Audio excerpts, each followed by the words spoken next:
आपण आपली जीवनशैली जगत असताना काही ना काही पाप करत असतो आणि असं म्हणतात की गंगा नदीत आंघोळ केल्याने आपली सर्व पापे धुतली जातात। तेच मी आज हरिद्वारमध्ये केलं। हरिद्वार म्हणजे हरीचे द्वार। हरी म्हणजे भगवान विष्णू आणि भगवान विष्णूच्या पायथ्याशी असलेल्या या पवित्र गंगा नदीत मी आज आंघोळ करून गंगा आरती करण्याचं पुण्य घेतलं। ही गंगा नदी श्री विष्णू भगवानच्या चरणातून ब्रह्मदेवाच्या कमंडलूमध्ये अवतरली आहे आणि त्यातून ती श्री शिवशंकर भगवानच्या जटेमध्ये धारण झाली आहे। हरिद्वारला गंगा आरती दररोज सकाळी 5:40ला होत असते। जेव्हा मी आरती करत होती तेव्हा माझ्या सर्व भौतिक सुखांना विसरून संपूर्णपणे स्वतःला गंगा मातेला सोपवून दिलं होतं।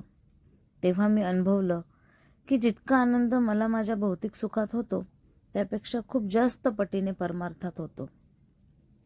थोड्या प्रमाणात का असेना पण पुण्य कमवल्यासारखं वाटत होतं।